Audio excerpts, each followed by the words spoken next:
orang. Kristen hanya penumpang gelap akibat dari mengambil kitabnya orang dalam bentuk terjemahan Septuaginta. Anda bukan siapa-siapanya Yahudi. Kalian bukan bagian daripada Yahudi, bukan.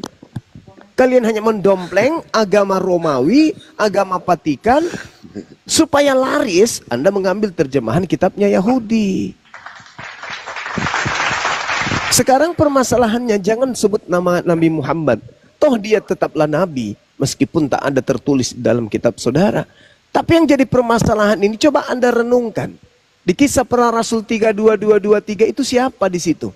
Apabila Nabi itu datang dan tidak didengarkan apa yang diucapkan, maka akan terjadi siapapun dari bangsa kita yang menolaknya akan dibasmi. Nah, Nabi mana itu?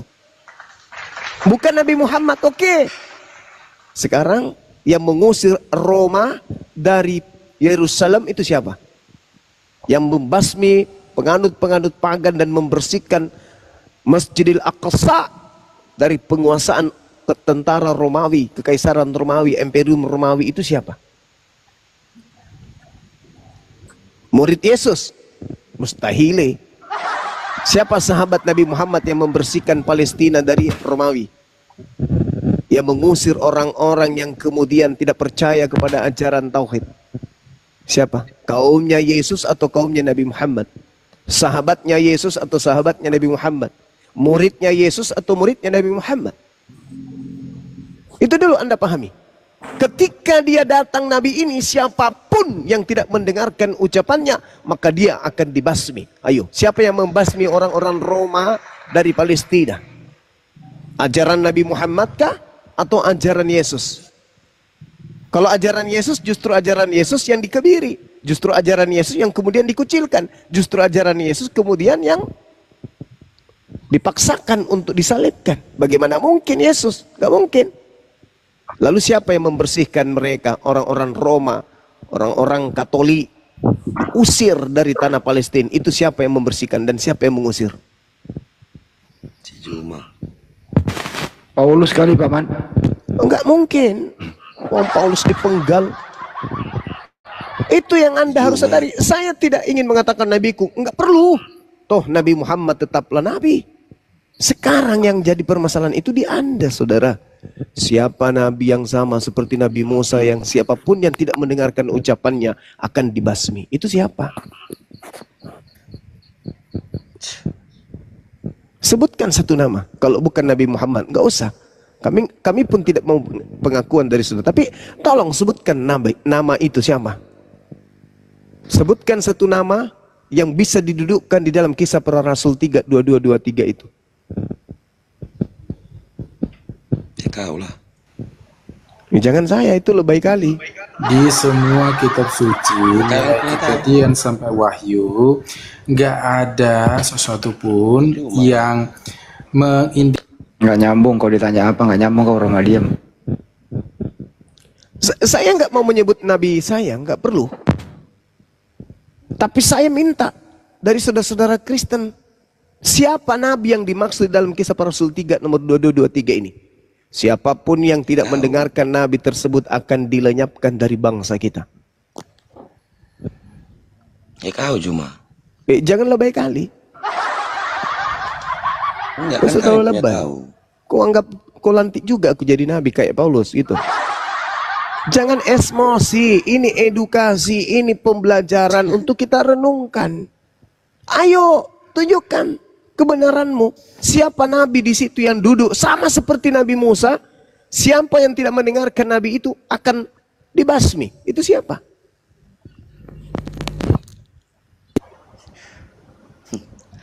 Dijelaskan pun percuma. Miskin kali kamu, nabimu cuma cari-cari legitimasi Nabi. Saya tidak menyebutkan Nabiku, kuculuk anak ayam. Nah, diturunkan si Roma. Jangan kau menghina. Saya tidak sedang mengatakan itu nabiku. Saya justru minta kalau bukan nabiku, oke. Sekarang tunjukkan, malah kau tunjuk aku pula yang jadi nabi di situ. Kan aneh. Saya minta Anda menunjukkan satu nama nabi yang bukan nabiku, yang duduk di situ, yang kerjanya adalah menegakkan hukum Tuhan. Barang siapa yang tidak menerima hukum Tuhan tersebut akan dibasmi dari umatnya. sebut siapa nabinya. Ayo. Jangan garuk pantat. Alamak, gimana sih teman-teman ini? Silakan Anda tunjukkan. Ya, nabi siapa? Kau jangan celoteh aja kayak nenek-nenek. Nabi siapa? Sebut. Sebut. Ada yang menyebutkan pun kau turunkan. Lah, kamu sendiri kenapa kau sebut aku yang nabi di situ? Kan sakit ente. Ya, karena kau yang punya tahu. Loh, itu kitabmu Cak Ayu. Saya cuman bertanya, bukan nabiku. Tidak perlu juga nabiku duduk di situ. Kenapa? Meskipun ditolak oleh dunia sekalipun, toh faktanya beliau nabi, toh faktanya dia mampu menundukkan hukum-hukum yang ada di depannya dengan kalimatullah la ilaha illallah Muhammad Rasulullah. Belanda di Indonesia 350 tahun dibasmi. Yerusalem dikuasai oleh Vatikan Roma. Begitu pasukan nabiku datang dibasmi. Nabimu yang mana? Coba. Sekarang kalau bukan nabi buku, lalu siapa? Mulutmu beku, nggak bisa menyebut satu nama karena memang tak ada lain. Ayo sebutkan siapa nabi yang duduk di situ. Sama seperti Musa, siap dan akan terjadi. Akan terjadi, berarti harus. Siapapun yang tidak mendengarkan nabi tersebut akan dilenyapkan, akan dibasmi dari umat kita. Nah, itu pertanyaan saya jelas kok. Nah, siapa nabi tersebut? Percuma dijelaskan kalau sama. Ya udah jelasin aja, aku mau dengar, silakan. Aku diam, silakan. Apa diam tadi? Roma mau menjelaskan kau turunkan. Ayo. Bang Zuma. Ayo, tadi Roma mau menjelaskan kamu turunkan. Ya udah, belum sudah disebut Bang Andi, sudah disebut belum? Sudah disebut namanya? belum. Nabinya? Belum menjelaskan.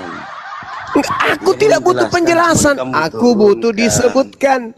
Aku butuh nama itu disebutkan. Sebut aja, jangan malu-malu. Namanya adalah? Lihat yang nyata. Namanya adalah? Percuma dijelaskan.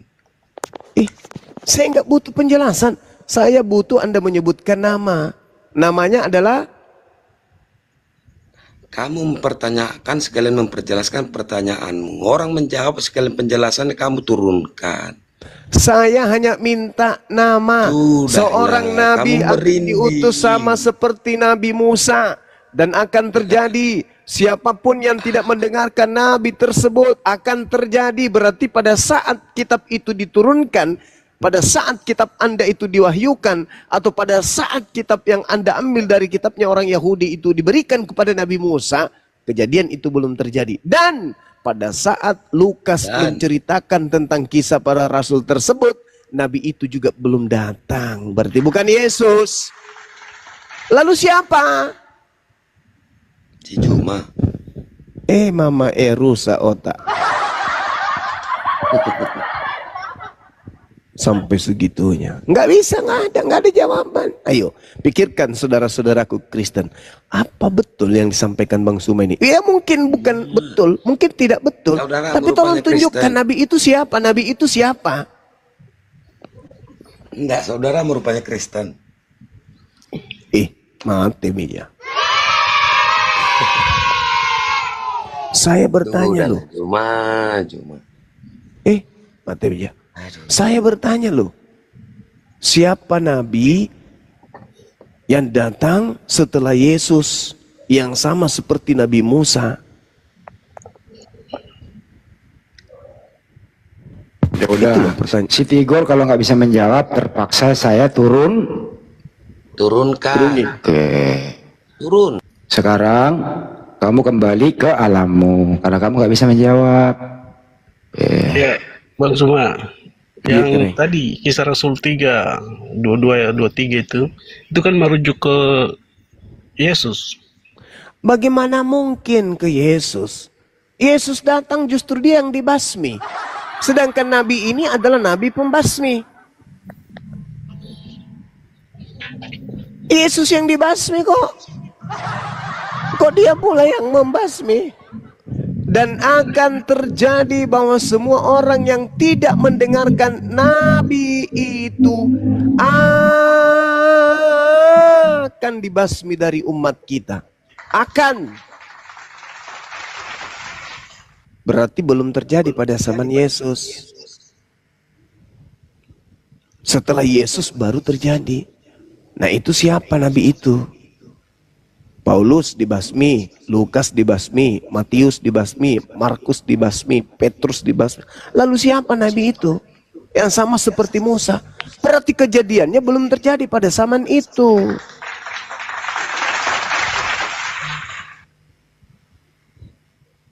Kenapa informasi ini muncul?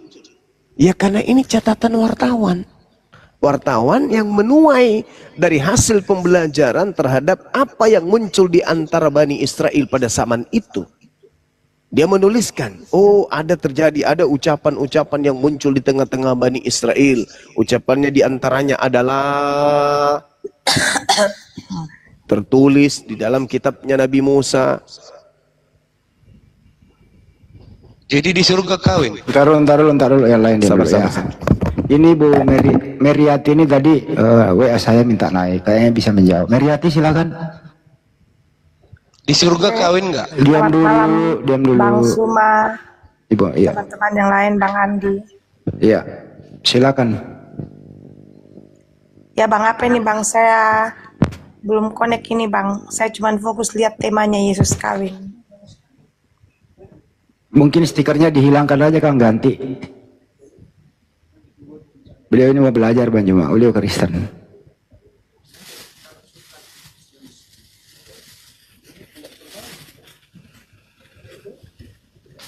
Silakan Bang Juma diedukasi tuh Meriati. Ya, apakah di Kopal ini membicarakan sesuai dengan tema Bang Andi? Tema Yesus kami udah berlalu. Sekarang ini temanya siapa yang memberantas tentara Romawi. Selesaikan dulu yang kawin-kawin ini, Pak Ustaz. Diam kau, saya lagi moderator, diam, udah ganti topik ya.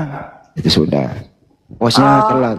Ya, silakan. Siapa yang membasmi siapa Bang Andi? Coba diulang Bang Juma, silakan. Apa temanya Bang Andi? Bang Juma bisa diulang tadi? Aduh, Bang Suma. Nggak keluar suaranya Bang Juma.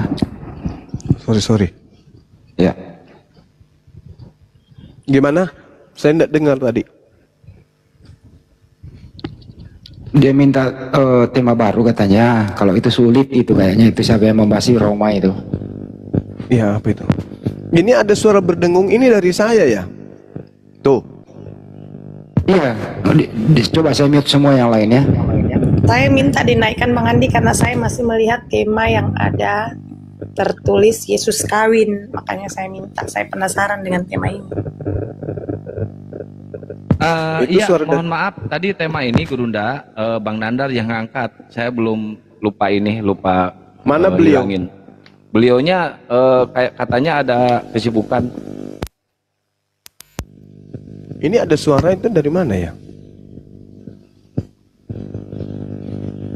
Tapi enggak apa-apa kan Bang Andi kalau tema itu dibahas-bahas sedikit. Kayaknya Bang Suma juga handal bisa menjelaskan tentang tema Yesus kawin. Boleh, nggak apa-apa, silakan. Mati meja. Gimana Bang Suma? Lanjut. Ya, oke. Saya pernah sedikit belajar tentang surat Maryam yang menceritakan tentang Isa Al-Masih. Tapi sebelumnya itu Bang Suma, saya mau bertanya dulu, apakah dalam konsep teologi Muslim itu dia menyamakan Isa Al-Masih dengan Yesus? Enggak. Islam itu tidak mengenal kitabnya Kristen. Nanti kami belajar Kristen setelah gencar pemurtadan terjadi secara terang-terangan. Baru kami belajar apa sih Kristen ini kok usil kali mau memurtadkan orang. Oh ternyata.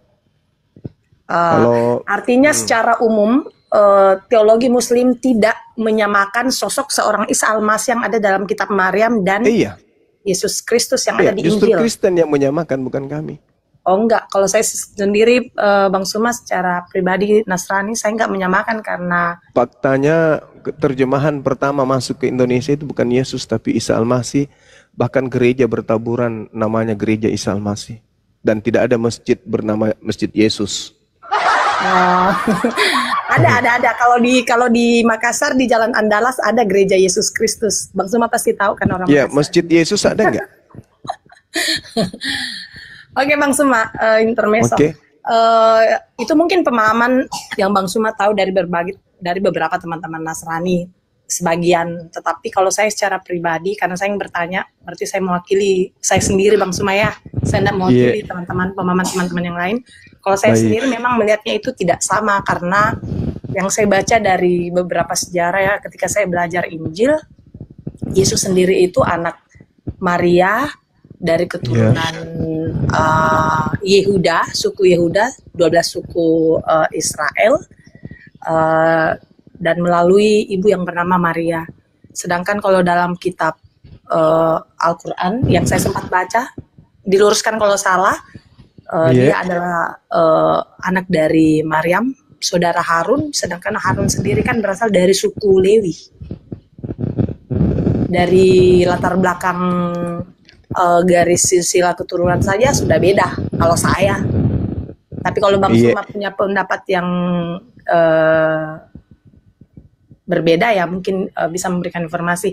Itu yang saya lihat yang pertama. Jadi memang kalender-kalender kita juga di Indonesia pada umumnya dulunya mengatakan kenaikan Isa Al-Masih, wafat Isa Al-Masih, kan begitu kan Bang Suma. Tapi sekarang sudah berbeda lagi, langsung menyebutkan kematian Yesus Kristus, wafat Yesus Kristus. Saya tidak tahu apa yang menjadi dasar itu, tetapi mungkin sudah banyak yang jauh lebih sadar bahwa dua sosok ini yang kemarin-kemarinnya itu biasa disamakan, itu ternyata jauh berbeda. Oke Bang Suma, tentang Yesus kawin, ini menarik Bang Suma, karena saya tidak tahu apakah ini ada dalam teologi Islam sehingga diangkat tema ini Yesus kawin, karena dalam kitab Injil sendiri yang saya pelajari memang Yesus itu kan muncul di masa umur 0 sampai 12 tahun, lalu 12 tahun sampai 30 tahun itu tidak diceritakan di kitab Injil, nanti diceritakan setelah 30 tahun ke atas. Nah, pertanyaan saya yang juga pernah saya pertanyakan di dalam keyakinan saya, kemana usia Yesus 12 sampai 30 tahun? Apakah dia mengalami kehidupan seperti yang dialami oleh manusia pada umumnya? Tetapi itu juga saya belum dapat jawabannya Bang Suma. Memang sih ada kitab Barabas yang pernah beberapa para teolog mengkaji itu tentang kehidupan Yesus, yang juga ada mengatakan bahwa dia kawin, berkeluarga dan sebagainya. Tapi saya tidak bisa sampaikan itu karena memang saya belum pernah pelajari. Nah, pertanyaannya Bang Suma, apa yang menjadi dasar teman-teman Muslim mengangkat tema ini di Qomal ini, Yesus kawin? Pasti punya dasar, punya landasan. Karena kalau saya lihat dalam kitab Maryam juga yang menceritakan tentang Isa Al-Masih itu enggak ada sama sekali menyentuh tentang itu. Oke Bang Suma, silakan. Baik, ada suara kresek nggak? Suara mendesis gitu, ada nggak? Ada Bang Suma. Iya ya, kencang kali ya. Oke, baik. Jadi gini, Yesus kawin itu bukan masalah besar. Kalau saya sebagai orang Kristen, Yesus kawin itu bukan masalah besar. Kenapa? Karena orang Kristen mengatakan Yesus itu 100% manusia. 100% manusia wajar dia kawin. Oh, dia laki-laki normal kok, kecuali dia sakit. Oke, saya kembali kepada, supaya tidak terlalu panjang, saya konsisten pada pertanyaan saya, apa yang menjadi dasar teman-teman Muslim mengangkat tema ini? Adakah landasan datanya sehingga mengangkat bahwa Yesus itu kawin gitu? Kalau di dalam Al-Quran jelas sekali Allah Subhanahu wa Ta'ala menjelaskan bahwasanya nabi-nabi itu tadinya juga nikah, Rasul-rasul juga itu memiliki istri dan seterusnya. Nah, sedangkan kalau kita berbicara mengenai Bible, Yesus ini kan orang suci. Tidaklah mungkin kemudian seorang yang suci mau melakukan persinahan. Sedangkan di dalam kitab saudara, jelas sekali dituliskan bagaimana Yesus di Markus 14 misalnya diceritakan datanglah seorang membawa buli-buli, lalu kemudian setelah dipecahkan leher buli-buli itu dia mencurahkan minyak itu ke atas kepala Yesus, dan yang melakukan itu adalah seorang wanita. Di mana proses yang dilakukan oleh seorang wanita ini terhadap seorang laki-laki itu cerminan bahwa pada bangsawan Yahudi pada masa itu adalah peristiwa pernikahan. Itu peristiwa pernikahan. Tunggu dulu Bang Suma, Markus berapa? Markus 14 nomor 3, Lukas 7. Markus 14 ayat 3, kalau tidak salah itu memang bagian proses ketika yang saya tahu dalam tradisi orang Yahudi meminyaki kepala seorang pria itu adalah bagian tanda penghargaan. Dan minyak yang diberikan itu bukan minyak sembarang, Bang Suma, itu minyak pilihan bagi orang-orang khusus yang dianggap sebagai orang yang dihormati dalam konteks kehidupan Yahudi. Tidak ada sangkut pautnya tentang pernikahan. Tapi saya lihat dulu teksnya, Markus berapa, Bang Suma? Yang tadi itu yang saya katakan Markus 14 nomor 3, Lukas 7 37 38. Markus 14 ayat 3. Yesus diurapi ketika sebenarnya di Betania. Memang kenapa kalau Yesus menikah, Mbak? Apakah ada hukum yang dilanggar? Jikalau memang itu ada data sejarah mengatakan bahwa Yesus itu menikah dalam konsep Yesus manusia seutuhnya dan saudara-saudara Kristen, ya itu tidak masalah. Hanya yang saya mempertanyakan mengapa konsep ini diangkat oleh Pak Nandar yang tadi yang dikatakan Bang Handi, Pak Nandar yang mengangkat ini, apakah memang ada landasan kuat dari saudara-saudara Muslim atau teologi Muslim sehingga dengan cepat mengatakan bahwa Yesus itu memang kawin? Itu yang saya mau tahu. Banyak Jadi hal. jangan balik arah ke Kristen dulu, Bang Suma, maksud saya. Banyak hal. Yang pertama, hilangnya kisah matangnya seorang laki-laki, Yesus. Usia 15, 17, 16, 17, 18, 19, 20, 21, 22, 23, 24, 25, 26, 27, 28, 29 tahun usianya Yesus itu hilang di Bible. Kenapa hilang? Kenapa itu enggak ada? Kenapa diumpetin masa-masa itu? Ada apa? Itu satu. Yang kedua terkait dengan Bible. Bible itu kan banyak. Ada Bible Filipus, Injil Filipus. Sedangkan yang dipanggil oleh Yesus untuk melakukan misi dakwah bersamanya itu adalah Filipus. Kenapa kemudian Injil Filipus yang dilenyapkan? Kenapa Injil Filipus ini dikatakan Injil apokripa? Injil yang disembunyikan. Injil yang tidak dipakai. Siapa yang menjadi otoritas untuk membedakan bahwa ini Injil yang asli, ini Injil yang palsu? Ketika Injil Filipus menceritakan tentang pernikahan Yesus dengan istrinya, kenapa nggak dipakai data itu? Bukankah Filipus ini murid Yesus? Bukankah Filipus ini yang dipanggil kemudian oleh Yesus untuk memberitakan Injil? Bukan Paulus. Nggak pernah Paulus itu dipanggil oleh Yesus untuk memberitakan Injil, nggak pernah.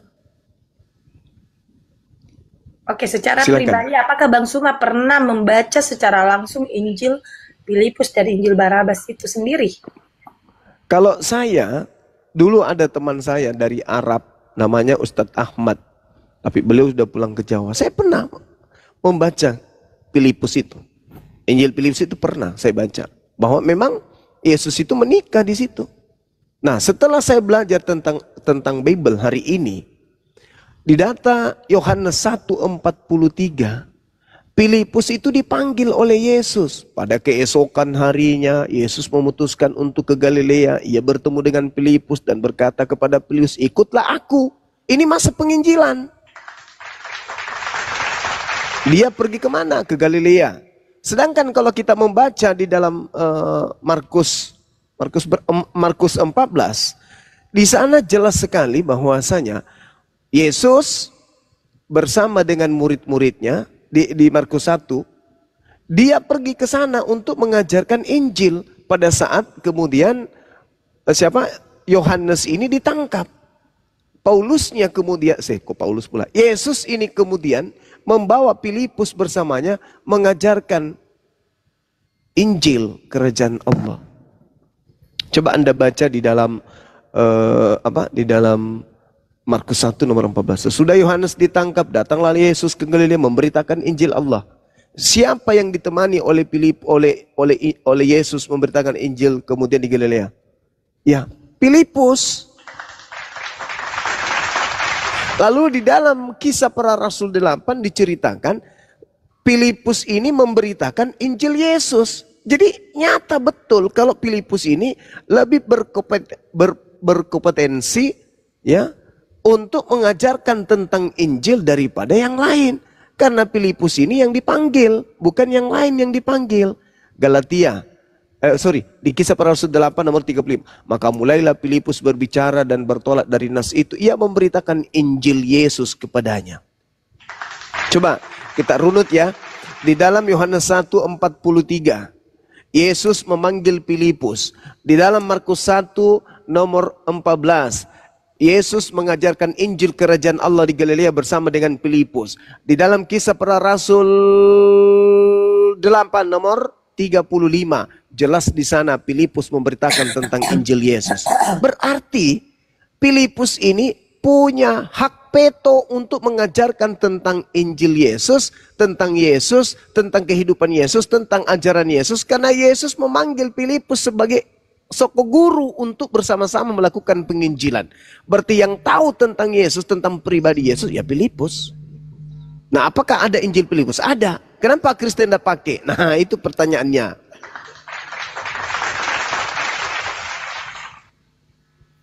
Itu pertanyaannya. Kenapa orang Kristen tidak memakai Injil Filipus? Injil Filipus itu Injil apokrif, Pak, Bang Suma. Ya iya, apokrif itu kan artinya disembunyikan. Kenapa disembunyikan Injil Filipus ini?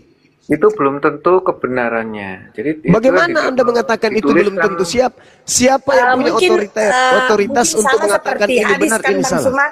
Hadis kan ada hadis yang juga masih dipertanyakan apakah seperti dalam diterimanya suatu hadis itu kan ada urutan-urutannya begitu, Bang Sumaya. Oke, ada kualitas-kualitasnya seperti itu. Mungkin ada yang terlalu dekat dengan Nabi pada saat itu diangkat. Oke, kalau hadits itu ada sanad. Sanad itu apa? Mata rantai. Mata rantai apa? Pemberitaan. Lah ini nggak butuh mata rantai. Kenapa? Filipus Yesus sama-sama. Bagaimana butuh mata rantai? Setelah Yesus ya langsung ke telinganya ya, Filipus. Nggak ada mata rantai. Tidak ada penghubung antara Yesus dengan Filipus. Kenapa? Karena Yesus sendiri yang memanggil Filipus ini. Filipus, ikutlah denganku. Yohanes 1 nomor 43. Pada keesokan harinya Yesus memutuskan untuk berangkat ke Galilea. Dia bertemu dengan seorang bernama Filipus. Dan Yesus berkata kepada Filipus, Filipus, ikutlah denganku. Valid kan? Sahih kan itu? Cuma berarti yang ditanya si Meriati ini kau jawab. Jangan lari mutar-mutar ke sana. Loh, Anda nggak ngerti hadits. Saya sudah menjelaskan. Hadits itu adalah ditanya mana histori, mana bukti sejarah Yesus kawin. Oke. Saya sudah bisa menyimak Bang Suma bahwa Bang Suma mau mengatakan bahwa Filipus merupakan saksi mata gitu. Bukan hanya sekedar saksi mata, dia pelaku. Dia pelaku bersama dengan Yesus. Dikatakan begini, Filipus, ikutlah denganku. Saya katakan kepada saudara, itu tertulis dalam Yohanes 1:43. Lalu kemudian di Markus 1:14, dia kemana? Dia mengajak Filipus ini kemana? Dia mengajak ke Galilea. Ngapain? Memberitakan Injil. Di mana tertulis? Markus 1 nomor 14. Nah, bagaimana dengan Filipus setelah itu? Berhentikah dia? Enggak. Ternyata di dalam Kisah Para Rasul 8 nomor 35, Filipus memberitakan Injil Yesus.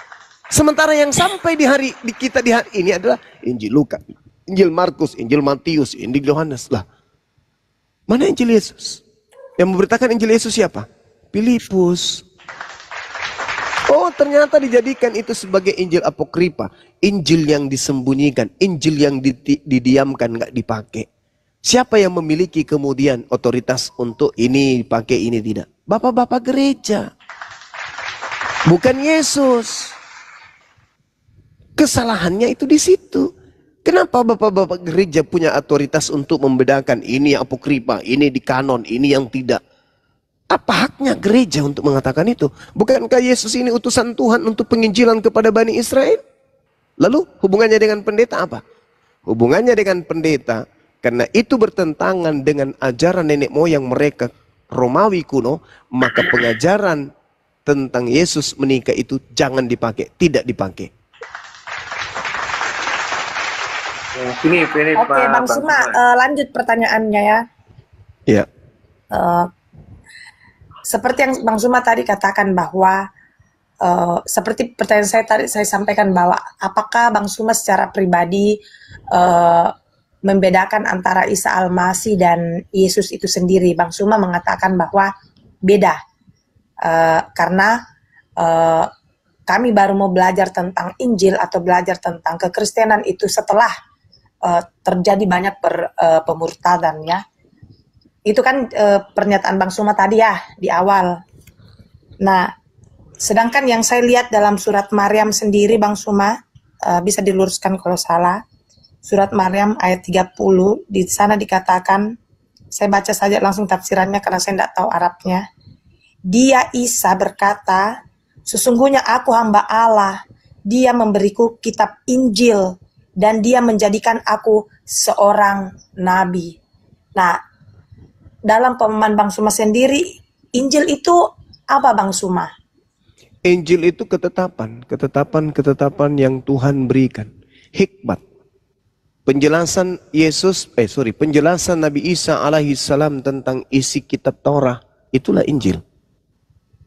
Jadi kalau di penjelasan Nabi Isa, uraian Nabi Isa tentang Taurat, tentang hukum-hukum yang datang kepada Bani Israel, itulah Injil.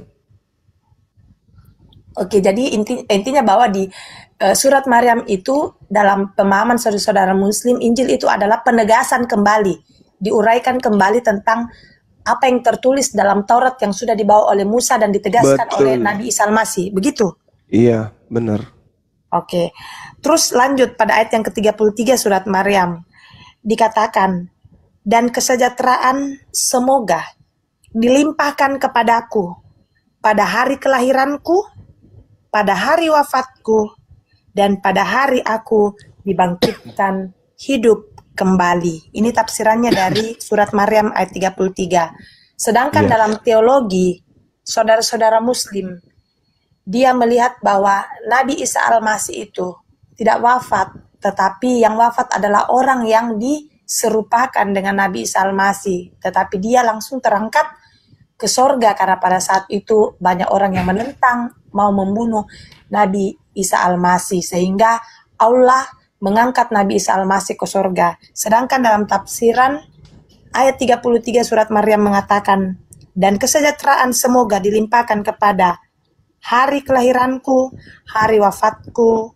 hari aku dibangkitkan hidup kembali. Secara awam, Bang Suma, saya menafsirkan lepas ini. Saya mengatakan bahwa, oh berarti Isa Al-Masih dalam Al-Quran juga memang disaksikan dia wafat. Bagaimana Bang Suma menjelaskan ini? Iya. Jadi kalau saudara membaca di dalam Al-Quranul Karim surah Maryam, bukan pendekatan terjemah, tetapi pendekatan original teks, Anda tidak akan melarikan kepada apa yang Anda imani. Di dalam Al-Quran itu diterangkan begini, A'udzubillahi minasyaitonirrajim. Wassalamu alayya yawma wulid wa yawma amut wa yawma ub'atsu hayya. Jadi di situ tidak ada kata wafat. Di situ adalah kata maut. Sedangkan kalau kata wafat itu artinya adalah boleh ditidurkan. Wafa yafi aufa artinya memelihara, ketika aku dipelihara. Jadi Nabi Isa alaihissalam itu diangkat untuk dipelihara, diistirahatkan, ditidurkan. Sedangkan kalau surah Maryam ayat 33 yang ada di situ adalah maut. Maut itu apa? Kematian.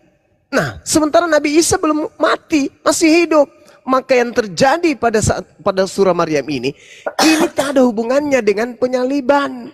Ini berbicara sama seperti ayat 15-nya. Bagaimana Yahya di situ diceritakan sama. Lahir, mati, bangkit kembali. Seluruh manusia hidup dengan 3 fase ini.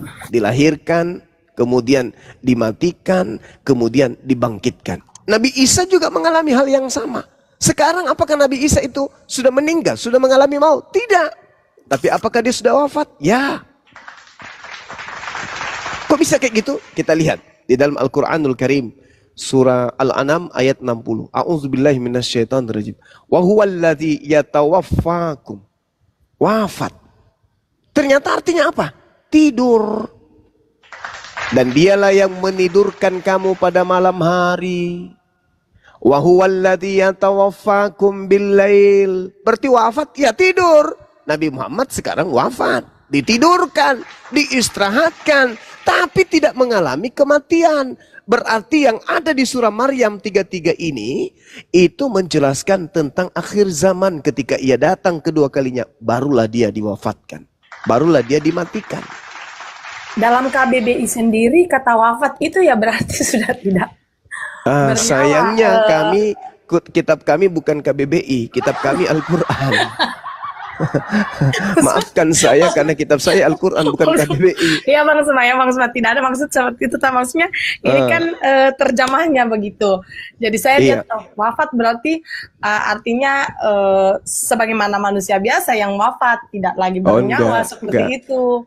Enggak. Nah, inilah kalau memang tafsirannya itu bukan tafsiran. Artinya bukan tafsiran. Itu terjemahan Al-Quran, bukan tafsiran. Wassalamu alayya yawma wulidtu wa yawma amutu. Amutu, maut. Kematian sama seperti kullu nafsin zaikatul maut. Jadi orang Islam tidak bingung ketika bertemu dengan dalil kayak gitu. Kenapa? Mereka baca original teks.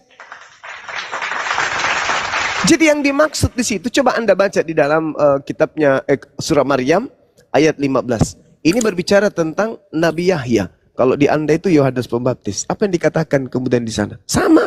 Wassalamun alaihi yawma wulid wa yawma yamut wa yawma yub'atsu hayy. Ya sama.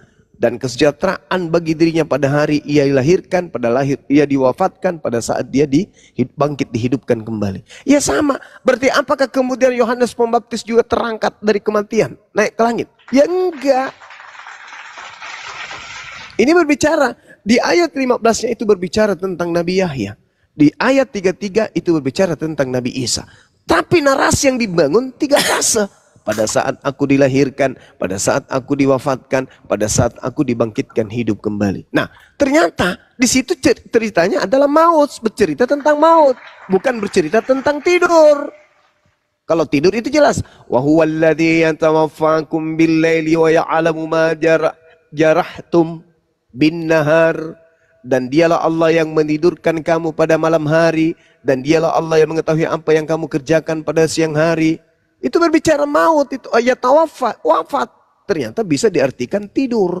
Wafat bisa diartikan istirahat, dipelihara atau memelihara. Jadi ketika Nabi Isa itu diangkat ke langit, kenapa kemudian diterjemahkan wafat? Ya karena memang dia sedang diistirahatkan. Tapi dia tidak dimatikan, dia tidak mengalami kematian. Itu Al-Quran. Tetapi ketika dia datang nanti pada akhir zaman, dia datang untuk Nabi Isa membenarkan, itu tidak mengalami sama sekali yang namanya kematian. Ya, nah di situ baru dia mengalami kematian. Kenapa dia mengalami kematian pada zaman itu? Karena saat itulah dia datang untuk menyatakan hari kiamat.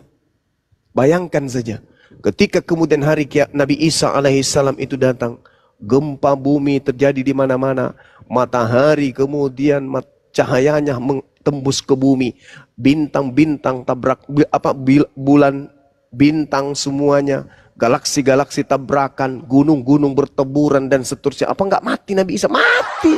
Wa innahu la ilmul lisa'a fala tamtarunna biha wattabi'un. Nabi Isa mati pasti. Tidak ada kehidupan di dunia, enggak ada, semuanya mati. Sama seperti yang diceritakan oleh Yesus di Matius 24, nomor 27, 29 sampai nomor 30, 31 dan seterusnya. Yesus menceritakan itu. Bintang-bintang berjatuhan, matahari menjadi gelap, bulan tak bercahaya, kuasa langit berguncang, seluruh manusia akan meratap, dan seterusnya. Yesus sendiri yang menceritakan itu. Berarti dia datang kedua kalinya untuk meninggoy. Jangan disama-samakan Bang Suma, karena kan kita sudah sepakat tadi Isa Al-Masih beda dengan Yesus. Lah, bukan saya sama-samakan. Saya katakan Yesus mengatakan di dalam Matius 24 nomor 27 sampai nomor 31. Coba Anda bayangkan di tombak lambungnya atau data nomor Yohanes 19:30 cuman mencicipi sedikit saja anggur asam, mati Yesus. Bagaimana kalau bintang-bintang berjatuhan, kuasa langit berguncang, kemudian matahari nggak bercahaya, bulan menjadi gelap dan seterusnya? Bagaimana mau hidup Yesus? Mau ditombak lambungnya aja mati, apalagi kalau bintang yang jatuh. Gitu poinnya. Oke Bang Suma. Jadi, ya silakan. Ya, silakan dulu yang lain. Siapa tahu mau bertanya Bang Suma, nanti saya terlalu baik bertanya. Ya nggak apa-apa. Kalau enggak ada yang lain saya bertanya terus ini Bang Suma. Ya nggak apa-apa, yang penting nggak menghujat kita. Silakan. Wah enggak lah Bang Suma. Saya sudah berapa kali ikuti diskusi ini Bang Suma, saya tidak pernah menghujat. Alhamdulillah. Bu Meriati ini Kristen apa Nasrani? Ateis Bang Andi. Buset dah. Tumben aja ada orang Depasau jadi Kristen Banyuwangi. Perasaan ini bukan pertama kali saya masuk di komalannya Bang Andi. Bertanya terus. Ateis Bang, ateis. Oh, Anda sekarang menjadi ateis? Enggak lah Bang. Maksudnya Kristen apa Nasrani? Beda loh. Saya Kristen Bang. Oh, oke. Ya Bang Suma, kan ini ada beberapa bulan terakhir banyak sekali beredaran di beranda-beranda TikTok tentang konsep-konsep surga nih Bang Suma. Iya. Baik yang disampaikan oleh para ulama sendiri dan para rohaniawan dari beberapa agama-agama secara khusus di negara kita. Nah, ada yang beberapa menarik Bang Suma, tapi saya baru sempat pertanyakan ini. Konsep surga dalam teologi saudara-saudara Muslim. Itu ada beberapa ulama yang berkhotbah. Kalau udah Muslim berdakwah ya, begitu ya, berdakwah. Iya. Disampaikan bahwa konsep surga dalam teologi Muslim itu sangat menyenangkan. Salah satunya ialah bagi para lelaki disediakan bidadari-bidadari dan bagi para perempuan disediakan pangeran-pangeran. Itu bagaimana itu Bang Suma? Tidak ada itu bagi seorang. Karena ini banyak sekali yang berkeliaran di beranda-beranda ini. Iya. Apa ini Kalau bidadari, perempuan, pangeran-pangeran? Nah, perempuan itu bagaimana? Perempuan itu tidak pernah diceritakan akan mendapatkan pangeran-pangeran. Nggak ada. Al-Quran menceritakan begini. A'udzubillahi minasyaitonirrajim. Fala ta'lamu nafsum ma ukhfi lahum min qurrah a'yun jazaa'an bima kanu ya'malun. Maka tidak seorang pun mengetahui apa yang disembunyikan untuk mereka, yaitu bermacam-macam kenikmatan yang menyenangkan hati mereka, sebagai balasan yang terhadap apa yang pernah dikerjakan ketika hidup di dunia. Jadi tentang surga itu masih rahasia. Lalu bagaimana dengan bidadari-bidadari? Ya itu untuk mengajak orang-orang jahiliyah pada zaman itu untuk berhenti berzina, untuk berhenti melakukan kemaksiatan. Karena kebiasaan orang-orang jahiliyah itu ya menganggap wanita itu setara dengan hewan. Suka-suka mereka. Islam datang kemudian menghentikan itu. Berhenti. Kalau kau tidak melakukan itu, kelak Tuhan akan berikan kamu bidadari-bidadari yang cantik. Itu adalah asupan kepada mereka supaya mereka menghentikan persinahan-persinahan yang mereka lakukan pada zaman jahiliyah pada zaman itu. Yang menyampaikan langsung Nabi sendiri. Iya, Rasulullah Muhammad SAW menyampaikan melalui Al-Quranul Karim. Allah menyampaikan itu, mewahyukan kepada Nabi Muhammad. Nabi Muhammad kemudian menyampaikan kepada mereka. Makanya Al-Quran mengatakan, "Fala ta'lamu nafsun." Mereka tidak seorang pun mengetahui apa yang disembunyikan, kenikmatan apa yang akan diberikan oleh Allah di dalam surga. Cuman supaya mereka itu seibarat anak-anak kecil, kamu kalau berhenti main, ayah akan membelikan kamu ayam, 1 mobil, ayah akan memberikan kamu ini dan seterusnya. Itu adalah janji Allah kepada mereka untuk menyenangkan hati mereka dan meninggalkan kemaksiatan. Sama seperti contoh nih, Yesus mengatakan, jika engkau percaya kepada aku, maka hari ini juga aku akan bersama engkau di Firdaus. Terbukti enggak? Enggak. Tapi supaya orang itu tidak melakukan kejahatan, Yesus memberikan janji. Nah, sama seperti itu. Tentang surga itu masih rahasia. Kita tidak bisa kemudian menelaah seperti apa kebahagiaan bagaimana nanti yang ada dalam surga itu. Karena itu alam gaib. Seperti itu. Silakan. Ya, kalau penjelasan begini saya masuk akal, Bang Suma, artinya bahwa itu adalah trik Nabi pada zamannya untuk menobatkan orang. Jadi sama saja seperti kita seorang ibu, pasti kita akan gunakan berbagai macam cara supaya anak kita nurut sama kita, seperti itu.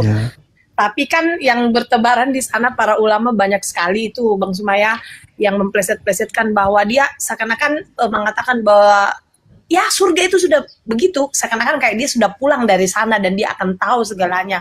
Dan saya rasa ini kayak khotbahnya akhirnya menjadi bahan tertawaan seperti itu, karena khotbahnya juga mungkin cara penyampaiannya, kalimatnya salah, seakan-akan bahwa memang konsep itu seperti itu di sana, benar-benar akan terjadi suasana seperti itu. Padahal sebenarnya dari penjelasan Bang Suma, kata-kata itu digunakan, trik-trik itu digunakan dalam konteks zaman Nabi untuk menobatkan orang.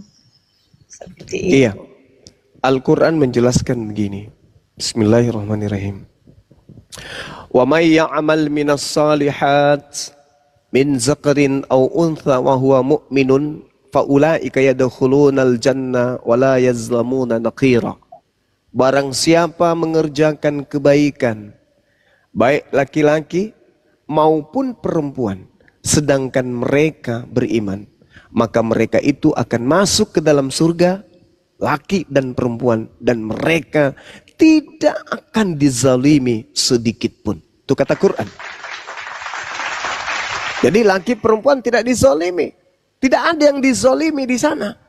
Laki tidak dizalimi, istri tidak dizalimi, suami tidak dizalimi. Ini kata Quran.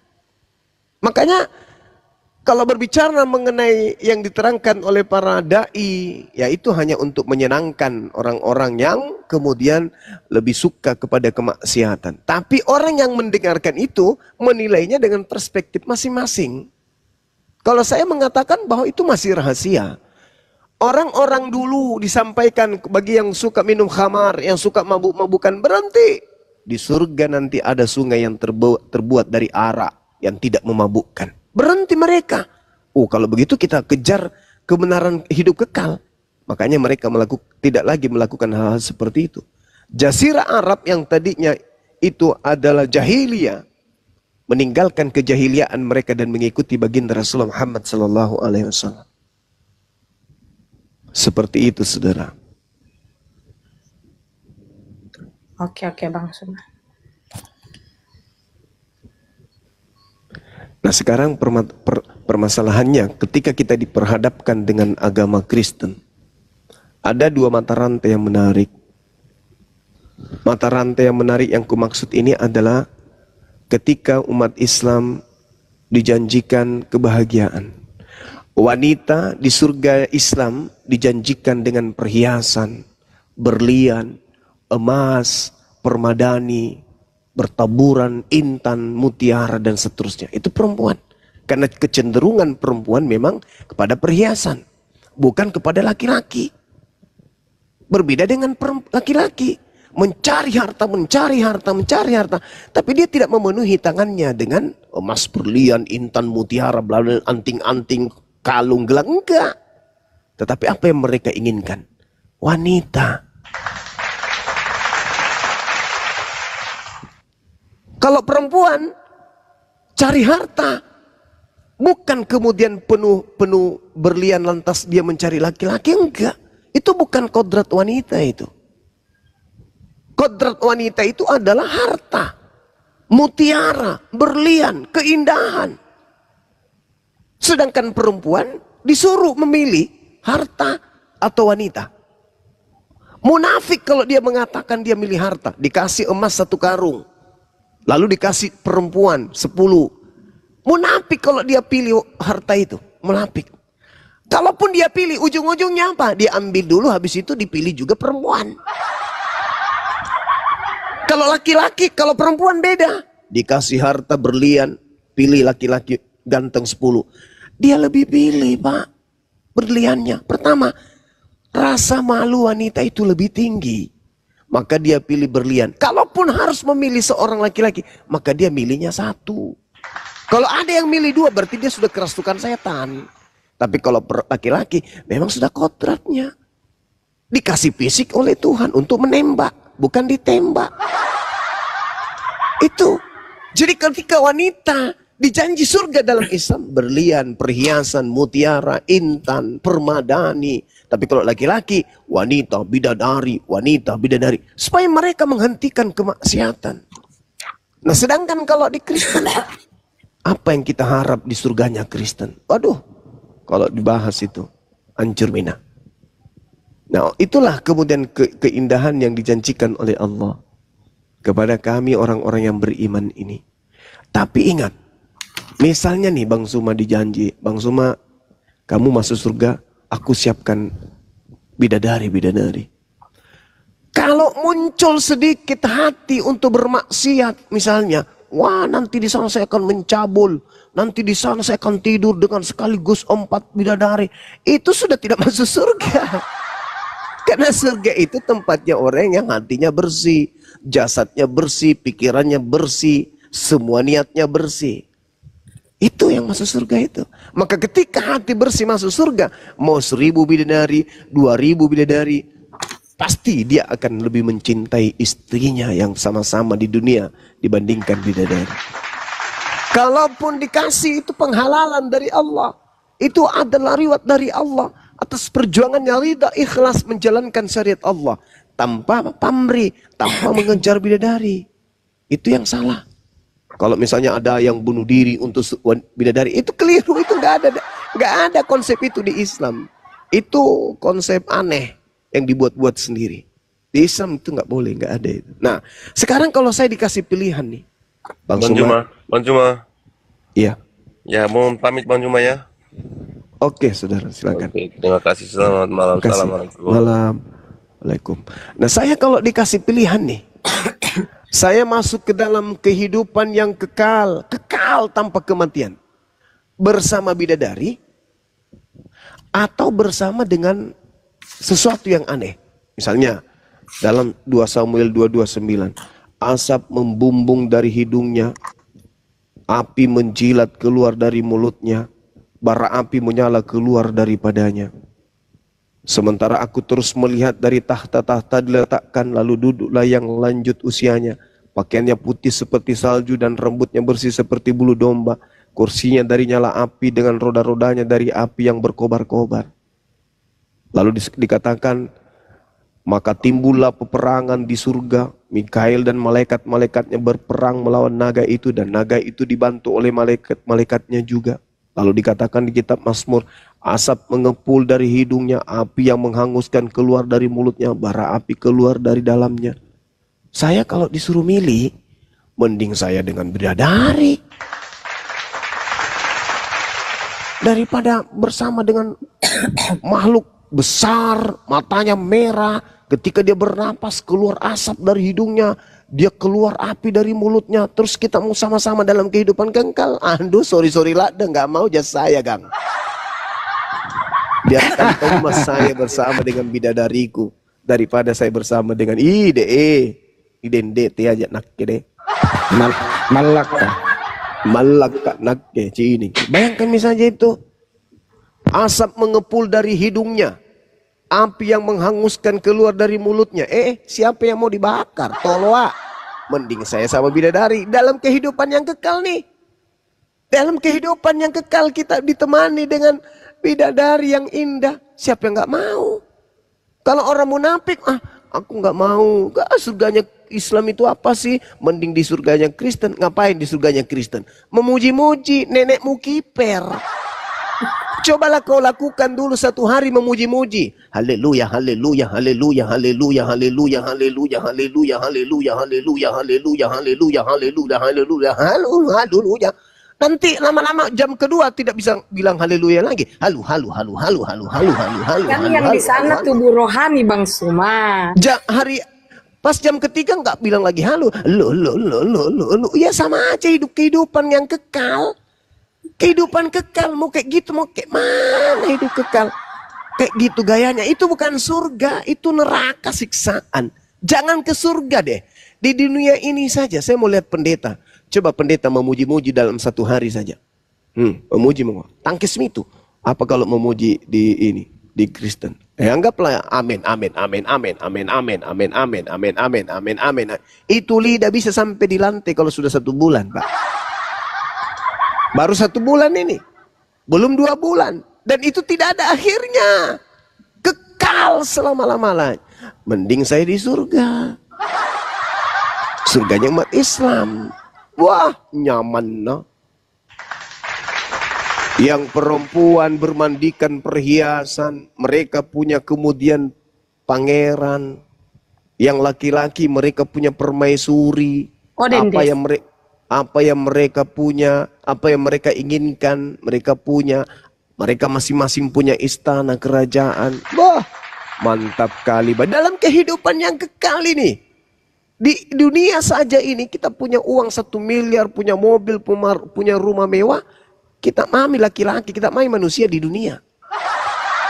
Apalagi di surga, di kehidupan yang kekal, tidak ada tua, usia kemudian tidak pernah bertambah.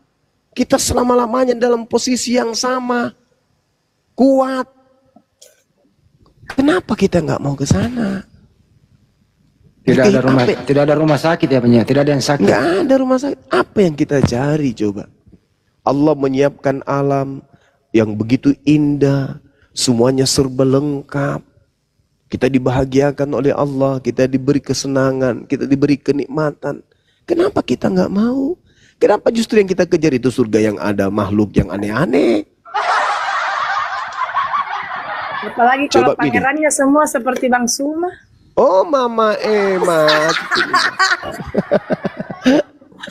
Allahu Akbar, Masya Allah. Aduh. Jadi itulah proses yang paling benar Islam Kristen ini adalah mari kita mundur selangkah untuk maju beberapa langkah ke depan. Apa itu? Mari kita menjadi Kristen dengan proses berpikir. Mari juga kita menjadi Islam dengan proses berpikir. Kita akan sampai kepada garis final. Apa yang akan terjadi setelah kita menggunakan akal dalam menapaki Quran, dalam menapaki Bible. Serahkan semuanya. Jangan sebut Tuhan yang umat Islam. Jangan sebut Allah. Jangan sebut Yesus. Tapi renungkan, teriakkan dalam hati. Wahai dikau pencipta langit dan bumi, berilah aku petunjuk. Jika jalanku ini sudah benar, berikan aku pemikiran yang sehat. Wahai dikau yang menciptakanku, pemilik aku, yang memiliki aku, yang telah memberikan hidup padaku. Jangan dulu sebut Tuhan Allah atau Yesus, jangan. Karena Tuhan yang menciptakan kita, yang menciptakan Islam, yang menciptakan Kristen, itu adalah Tuhan yang maha mendengar, Tuhan yang maha melihat. Pasti itu. Karena pencipta langit dan bumi pasti maha kuasa, pasti maha mengetahui. Maka panggil aja dia. Jangan ke masjid, jangan ke gereja. Duduk, berpikir, renungkan, bangun tengah malam. Pada saat kita ke kantor, pada saat kita lagi duduk, renungkan. Apakah ini sudah benar? Kalau di Islam kan jelas tuh. Mereka ibadah. Allahu Akbar. Wahai dikau yang maha besar. Asyhadu an la ilaha illallah. Aku bersaksi tiada Tuhan selain Engkau. Wa asyhadu anna Muhammadar Rasulullah. Karena kita tidak mau taklid buta, karena kita tidak mau mengada-ngada, karena kita tidak mau asal-asalan, kita tidak mau doktrin dan dogma, maka harus ada wakil untuk dari langit ke bumi untuk mengajarkan manusia pedoman. Maka aku bersaksi bahwa yang menjadi pembawa pedomanku adalah Nabi Muhammad SAW. Hayya 'alas shalah. Mari kita tunduk sujud menyembah kepada Dia yang menciptakan kita. Hayya 'alal falah. Menuju kepada kemenangan.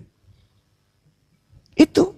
Nah, kita Islam, kami Islam tidak merujuk kepada satu objek. Tidak ada foto, tidak ada gambar, tidak ada patung, tidak ada wujud. Semata-mata kalbu, pikiran, hati. Tembus kepada sang pemilik maha mengetahui. Lihat wahai Tuhanku, aku datang kepadamu menyatakan Engkau adalah Tuhan semesta alam. Kami tidak kemudian membayangkan ya Allahu Akbar, yang kami bayangkan matanya satu, hidungnya satu, ada perutnya, ada kakinya. Kami enggak membayangkan itu. Kenapa? Karena kami yakin bahwa pencipta langit dan bumi itu maha melihat. Pencipta langit dan bumi itu maha mengetahui. Maka cukuplah kami niatkan, lalu kami ucapkan, lalu kami praktekkan dengan perbuatan. Tapi kalau di luar, seperti Kristen, maaf nih. Dia ke gereja, di situ ada patungnya. Di rumahnya ada patungnya. Enggak semua Bang Suma. Iya, enggak semua. Tapi ya, ayo, hampir seluruhnya menggunakan data itu. Kalaupun mereka tidak mengatakan ada patung, ada foto, tapi kan manusia. Wujudnya manusia, anak orang. Sama aja pun. Sedangkan pencipta langit dan bumi mustahil punya keterbatasan. Makanya Al-Quran mengatakan Annallahu sami'un alim. Sesungguhnya pencipta langit dan bumi itu maha mendengar, lagi maha mengetahui. Karena dia mengetahui, ngapain dia turun ke bumi? Karena dia maha mendengar, ngapain dia turun ke bumi? Cukup dia mengetahui, cukup dia mendengar. Bahkan dalam Al-Quran, sanurihim. Al-Quran menjelaskan bahwa Allah menjadikan dirinya diketahui oleh hamba ciptaannya dengan menitipkan. Apa yang dititipkan oleh Tuhan pencipta langit dan bumi kepada kita manusia untuk kita tahu tentang dirinya? Akal dan juga hati, ruh. Itu. Sekarang kalau kita lihat nih, kita lihat tangan, coba kita lihat tangan kita. Oh, ini daging. Ini daging nih, ini daging, ini tulang, ini kuku. Apalagi ini urat, ini bulu-bulu, ini lengan nih. Kita tahu. Tapi adakah yang tahu tentang roh? Nggak ada. Padahal kita ini adalah roh itu sendiri. Roh itu sendiri. Tapi kita tidak tahu. Itulah yang dititipkan oleh Allah. Wahai manusia. Kalau ingin engkau mengenali aku, maka kenallah dirimu. Nah, ini kita salahnya kita cari Tuhan itu. Mana Tuhan itu ya? Yang mana ya? Enggak bisa. Tuhan sudah menyatakan dirinya dalam diri kita. Apa itu roh? Manusia. Roh, kau kenali itu. Itulah serpihan cahaya dariku. Akalmu, itulah serpihan cahaya dariku. Bukan kau yang membuat akal itu. Aku yang membuatnya. Itulah bukti bahwa aku ada. Maka engkau akan sampai kepada aku jika engkau menggunakan dua alat ini untuk mencariku. Apa itu? Rohmu dan juga akalmu. Pakai dua serpihan cahaya itu. Maka engkau akan sampai. Makanya itu tadi, saudari. Kalau saudara ke gereja misalnya nih ya. Tuhan Yesus dimuliakanlah namamu. Yesus dengar kagak? Enggak. Tapi kalau kami Allahu Akbar, Allahu Akbar. Duhai engkau yang maha mendengar, yang maha besar. Dengar. Karena dia memang kan maha kalau besar. teman-teman muslim juga salawatan itu kan Bang Suma kan dia juga menyebut-nyebut Nabi Muhammad, Ya. Muhammadku kan kayak gitu, kayak memuji juga. Salawat itu memuji Nabiullah. Bayangkan. Kalau tidak ada Nabi Muhammad, kita seperti anak yatim piatu di atas muka bumi ini. Seperti seekor kera. tak ada petunjuk. Nabi Muhammad datang memberi petunjuk. Maka kita bersyukur Tuhan datang melalui nabinya mengajarkan cara kita untuk menghadap kepada dirinya. Bayangkan tuh, manusia adalah makhluk yang diberi kecerdasan, intelijensi yang mantap.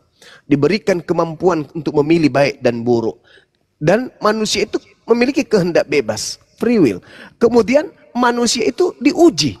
Sakit, lapar, masalah keluarga, masalah ekonomi, masalah masyarakat, di pekerjaan, diuji kita. Lalu setelah kita diuji, kita diberi pilihan. Kamu mau menjadi jahat atau kau menjadi buruk? Atau kau menjadi baik? Kalau menjadi baik, pakai tingkat intelijensimu. Mau menjadi jahat, pakai tingkat intelijensimu. Nah, sekarang itu pilihan. Manusia, coba bayangkan. Lihat itu pesawat, beribu ton beratnya, baja. Tapi manusia saking hebatnya mampu melayangkan kemudian besi baja yang begitu berat antara negara satu dengan negara. Begitu hebatnya manusia itu.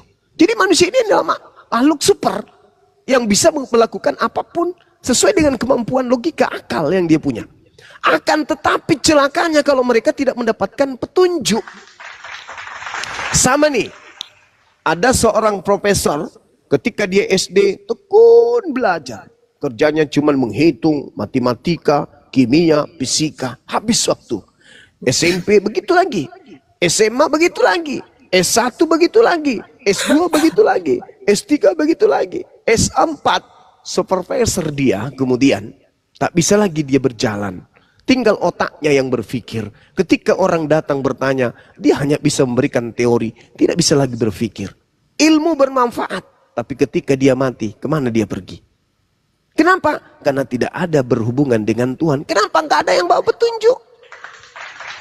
Tapi ketika Nabi Muhammad itu datang, memberikan petunjuk kepada kita. Ini yang harus kita lakukan hubungan kita kepada Allah. Hablum minallah. Ini yang harus kita lakukan terhadap alam semesta. Hablum minan nas. Jelas itu. Maka berbahagialah kita umat Islam ini. Kenapa berbahagia? Karena ketika kita mengejar dunia, perintahnya ada. Kejarlah duniamu seakan-akan engkau hidup terus-menerus. Untuk apa? Untuk membantu yang lain, untuk bersedekah, untuk menafkahi dan seterusnya. Tapi ingat, kejarlah akhiratmu seakan-akan engkau mati esok pagi. Lengkap Islam itu. Kami sholat ada perintah, kami puasa ada perintah, kami begini ada perintah, kami begitu ada perintah. Nah kalau saudara Kristen, ke gereja ada perintah nggak? Nyembah Yesus ada perintah nggak? Ibadah minggu ada perintah? Nggak ada perintahnya. Jadi serba dibuat-buat. Kenapa? Karena sejatinya utusan pencipta langit dan bumi turun ke bumi ditolak. Yesus datang hanya untuk Bani Israel. Musa datang hanya untuk Bani Israel. Daud hanya untuk Bani Israel. Yesus hanya untuk Bani Israel. Sementara kalian, kita ini bukan Bani Israel. Maka siapa penolong kita? Datanglah kemudian Nabiullah baginda Rasulullah Muhammad SAW yang diutus untuk seluruh umat manusia. Litubayyina linnas rahmatan lil alamin. Beliau diutus untuk itu. Jadi sejatinya beliau diutus untuk seluruh umat manusia setelah dia datang dan sampai hari kiamat. Saudara-saudara menolaknya, malah mengikuti oknum yang tidak diajarkan untuk diikutin. Sekarang kalau saya tanya nih, wahai saudaraku Kristen, adakah Yesus mengajarkan untuk diikuti? Oh, kami pengikutnya. Pengikut siapa? Coba tunjukkan kepada kita, silakan. Mana dalilnya? Tunggu dulu Bang Sumaya. Hal mengikuti Yesus. Iya. Dalam Matius 28. Matius. Ya, di sini kan banyak dijelaskan bahwa Yesus sendiri mengatakan, siapa yang percaya kepadaku, berarti dia percaya kepada Bapa yang mengutus aku. Bagus. Nah, di sini saya melihat bahwa teks ini mengatakan bahwa Yesus dan Bapa yang mengutus Yesus itu sendiri adalah satu kesatuan yang tidak bisa terpisahkan. Seperti itu. Misalnya gelas tidak akan bisa berfungsi kalau tidak ada air yang kita masukkan ke dalam gelas, ya. Jadi saya melihatnya seperti itu Bang Suma. Terus soal hal mengikuti Yesus, ya jelas di dalam beberapa teks Alkitab bahwa ikutlah aku, ya barang siapa yang mengikut aku dia harus memikul salibnya dan seterusnya.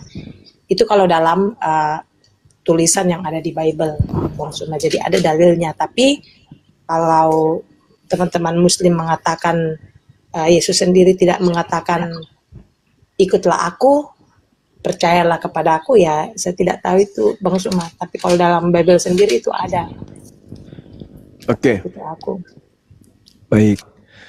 Jadi gini, kita ini orang Sulawesi, ya orang Indonesia lah pada umumnya, memiliki tingkat kecerdasan rata-rata kan ya. Ketika berbicara mengenai konsep kepercayaan, keyakinan, sejatinya kita harus mendudukkan perkara demi perkara pada tempatnya. Maksudnya gimana? Yesus datang sebagai guru. Di mana dia mengajar? Di kampusnya. Dia dosen bagi mahasiswa yang ada di kampusnya. Dia bukan dosen bagi mahasiswa yang ada di kampus lain. Apalagi menjadi murid orang-orang yang menjadi guru dari orang-orang yang datang 2000 tahun setelah dia pergi. Yesus mengatakan, aku diutus hanya kepada domba yang sesat dari Bani Israel. Sekarang apakah kita Bani Israel? Bukan. Loh, ucapan siapa yang mengatakan kalau dia diutus hanya untuk Bani Israel? Ucapan Yesus. Tertulis di mana? Matius 15 nomor 24. Aku diutus hanya kepada domba yang sesat dari umat Israel. Katanya tadi barang siapa yang percaya. Ucapan Yesus ketika dia berbicara, ucapannya itu hanya untuk Bani Israel. Orang yang nyamar-nyamar jadi pengikut akan percaya diri. SKSD. SKSD apa itu? Sok dekat, sok akrab. Padahal Yesusnya hanya berkata kepada Bani Israel. Aku diutus. Ketika dia mengatakan, aku berkata kepadamu. Bukan berkata kepada di luar Bani Israel.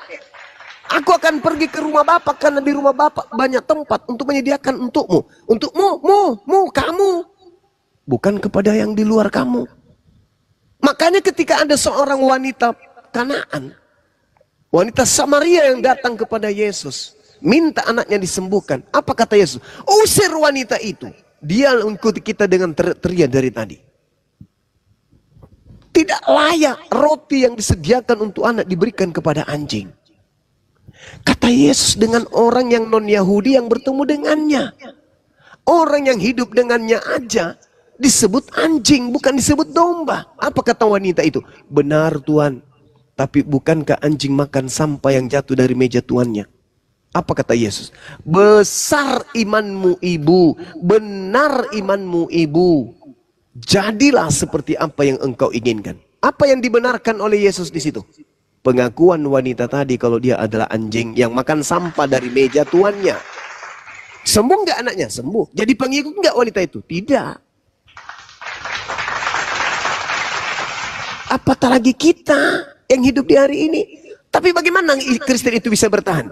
Karena Kristen menganggap bahwa Yesus sedang berbicara dengan dirinya. Itu kekeliruan, itu kekonyolan yang sangat luar biasa.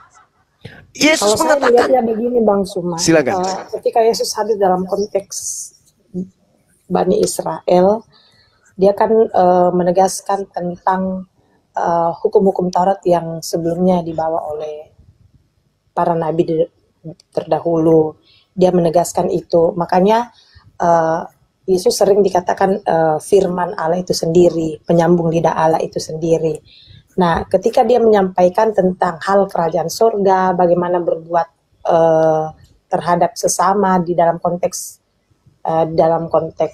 bangsa Yahudi, nah semua cerminan hidupnya, apa yang dia lakukan, itulah yang menjadi patokan dasar bagi para murid-muridnya untuk menceritakan kepada orang-orang di luar bangsa Yahudi. Sehingga ketika itu dikerjakan oleh para rasul, maka dalam kisah para rasul itu sendiri, banyak orang yang memberi diri untuk mau mendengar tentang Injil itu sendiri, tentang kabar baik yang dibawa oleh Yesus. Dan pada saat itu dari orang yang mau mendengar, dari orang yang mau menerima cerita tentang Injil yang disampaikan oleh Yesus sendiri, itulah yang membuat orang datang dalam Kisah Para Rasul di Antioquia sendiri, dan banyak orang dibaptis, sehingga disitulah pertama kali disebut sebagai Kristen.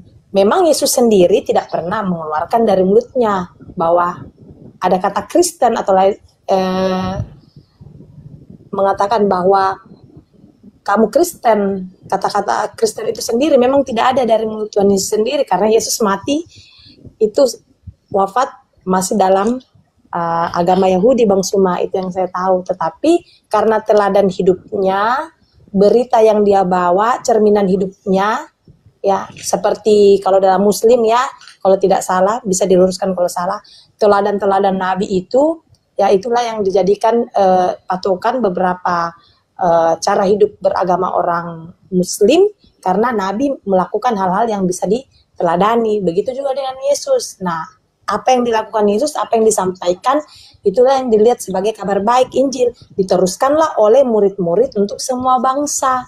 Dan di Antioquia terjadilah Kristen pertama atau gereja mula-mula pada saat itu. Dan memang dalam amanat agung juga dalam Matius 28, Yesus sendiri mengatakan, pergilah sampai ke ujung bumi untuk memberitakan Injil. Jadi memang kalau sejarah memang Yesus datang bagi Bani Israel. Tetapi ketika murid-murid yang hidup sesama Yesus, Yohanes sendiri yang melihat bahwa oh memang Yesus ini orang yang suci, mengadakan mujizat, teladan, itulah yang diteruskan kepada orang di luar bangsa Israel. Sehingga saya secara pribadi memahami bahwa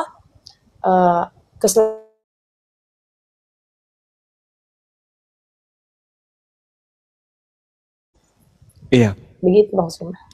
Baik, jadi gini. Ketika Yesus itu datang, dia tidak pernah mencederai firman Tuhan yang diterimanya. Kalau kedudukannya hanya rasul, rasul, rasul, rasul, rasul, dan rasul. Dia hanya utusan Tuhan. Kesaksiannya pun sebagai kesaksian seorang rasul. Yohanes 5 nomor 36, ada kesaksianku yang lebih penting dari kesaksian Yohanes Pembaptis, bahwa seluruh mujizat yang aku lakukan, mujizat itu yang bersaksi tentang aku bahwa Bapa yang telah mengutus aku. Yesus hanya untuk Bani Israel. Itu pengakuan dari mulutnya.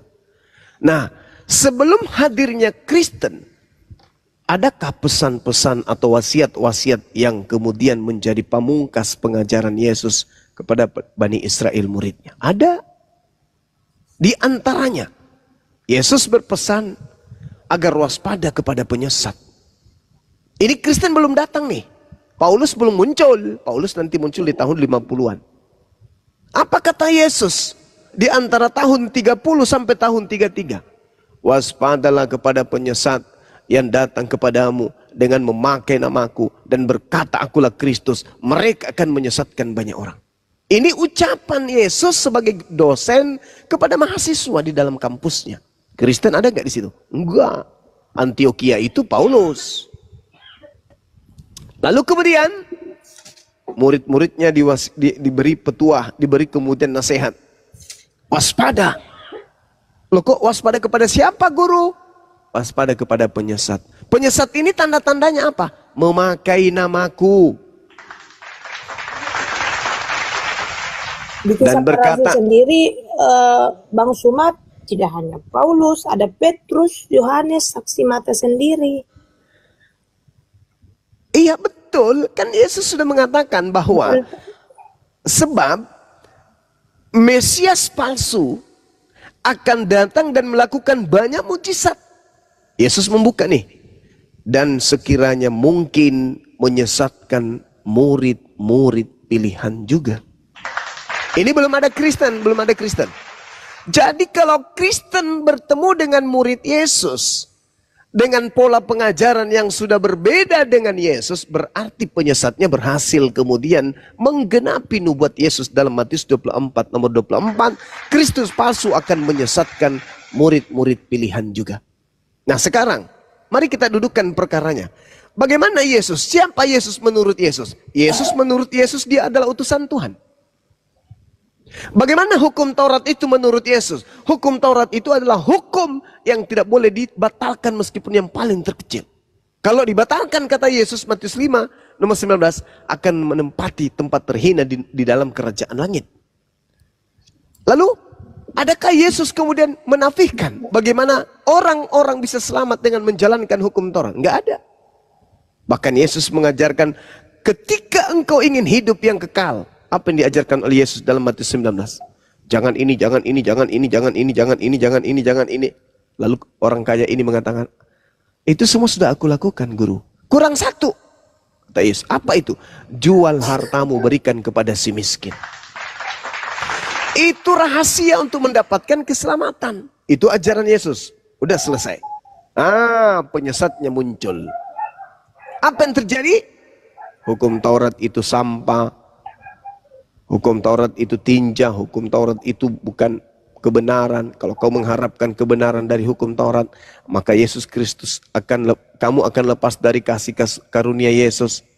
Sia-sia kematian Yesus kalau engkau masih mengharapkan kebenaran dalam hukum Taurat.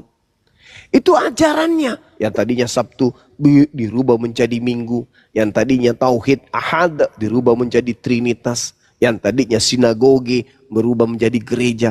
Yang tadinya kemudian jangan makan babi menjadi makan babi, bersunat menjadi tidak bersunat. Ini habis itu orang-orang yang disesatkan ini mengaku kami pengikut Yesus loh. Padahal yang mereka ikuti bukan Yesus anak Maria. Kalau mereka mengikuti Yesus anak Maria, satu syaratnya apa itu? Mereka harus Bani Yakub. Kedua, mereka harus menjadi Yudaism. Itu kalau pengikut Yesus. Yesus anak Maria. Tapi karena mereka Kristen, polanya berbeda dengan Yesus anak Maria, dan mereka mengatakan kami pengikut Yesus, kami mengikuti Kristus, maka yang diikutinya adalah penyesat yang dinubuatkan oleh Yesus. Nah, mana kita sederhanakan? Matius 24 nomor 4 nomor 5. Waspadalah agar kamu jangan disesatkan. Kamu itu siapa? Bani Israel, murid-muridnya yang duduk bersamanya di Bukit Zaitun. Waspadalah agar kamu jangan disesatkan. Sebab akan banyak penyesat yang datang dengan memakai namaku. Banyak orang datang memakai nama Yesus dan berkata, aku ini, Yesus ini adalah Kristus. Pertanyaannya, siapa di antara dua